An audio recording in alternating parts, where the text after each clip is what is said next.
L'air était lourd, chargé de poussière et du parfum lointain de la pluie. Amadou, muscles tendus, s'efforçait d'entendre. Un murmure, porté par le vent, lui glaça le sang.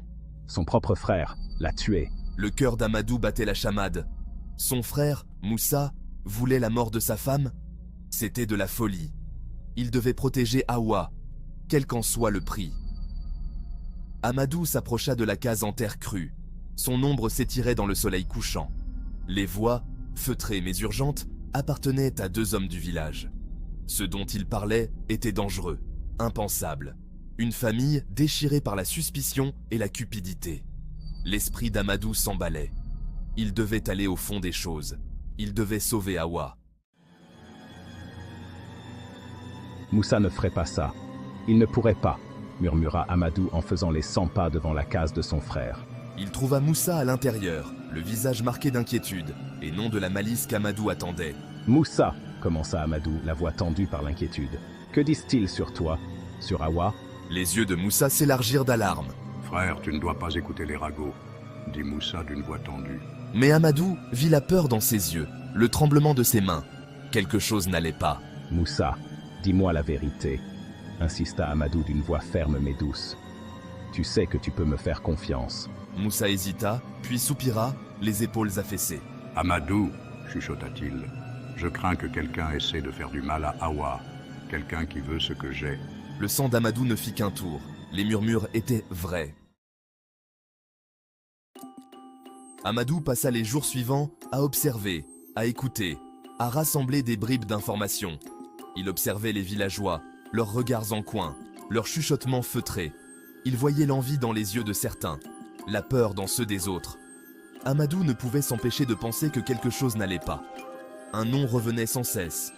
Bakari, un rival jaloux de Moussa. Un homme connu pour sa cruauté et sa cupidité. Amadou s'était méfié de Bakari dès le départ. Mais il lui fallait des preuves. Amadou alla trouver le doyen du village, le griot, dépositaire de la sagesse et de l'histoire. Le vieil homme était assis sous un baobab, les yeux fermés, comme s'il écoutait les murmures des ancêtres. « Sage, commença Amadou en s'inclinant bas, je recherche vos conseils. La femme de mon frère est en danger, et je crains pour sa vie. » Le griot ouvrit lentement les yeux, son regard perçant. « Les fils du destin sont emmêlés, » dit le griot d'une voix rauque, semblable au bruissement des feuilles sèches dans le vent. La jalousie est un poison puissant, et la cupidité, un feu dévorant. Il désigna une bourse en cuir usé accrochée à une branche. À l'intérieur, tu trouveras ce que tu cherches, mais sois prévenu, la vérité est souvent une arme à double tranchant. À l'intérieur de la bourse, j'ai trouvé un petit masque en bois finement sculpté.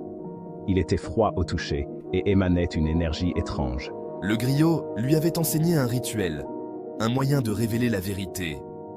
Alors que la lune baignait le village de sa lumière argentée, Amadou accomplit le rituel, le cœur battant d'appréhension.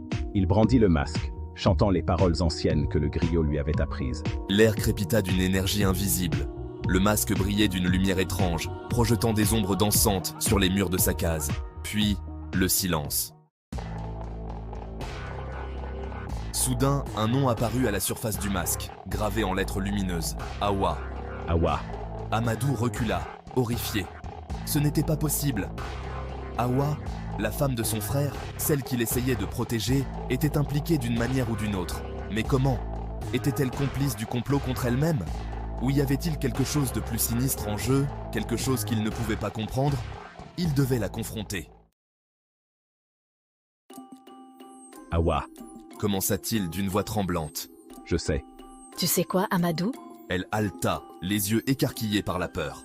Je sais que tu es en danger, mais je sais aussi que tu es impliqué d'une manière ou d'une autre. Amadou, tu dois me croire, je ne fais partie d'aucun complot. J'aime ton frère. Mais ces paroles sonnaient faux. Le masque avait parlé, n'est-ce pas? Hawa, voyant le doute dans les yeux d'Amadou, craqua. Elle avoua qu'elle était allée demander de l'aide à Bakari. Moussa était lourdement endetté, expliqua-t-elle, et Bakari lui avait proposé une solution dangereuse et illégale. Hawa, désespérée de sauver son mari, avait accepté de l'aider. Mais Bakari l'avait piégée, utilisant son désespoir à son avantage. il n'avait jamais eu l'intention d'aider Moussa. Il voulait Hawa pour lui, et il avait prévu de faire accuser Moussa d'un crime qu'il n'avait pas commis. Amadou écoutait, le cœur lourd du poids de sa confession. Il avait eu raison de se méfier de Bakary, mais tort de douter d'Hawa. Ensemble, Amadou et Hawa mirent au point un plan pour démasquer Bakary et laver le nom de Moussa. Ils le confrontèrent, utilisant sa propre cupidité et sa tromperie contre lui. La vérité éclata au grand jour, brisant la toile de mensonges que Bakary avait tissée. Justice fut rendue, mais à un prix. Le village, autrefois un lieu de paix et d'harmonie, était désormais marqué par la suspicion et la méfiance. Et Amadou, hanté par cette expérience, savait que le cycle de la jalousie et de la trahison pouvait facilement se répéter. Il se jura de rester vigilant, protecteur de sa famille et de son village. Mais les murmures du doute persistaient, rappelant constamment la fragilité de la confiance et le pouvoir durable des ténèbres humaines.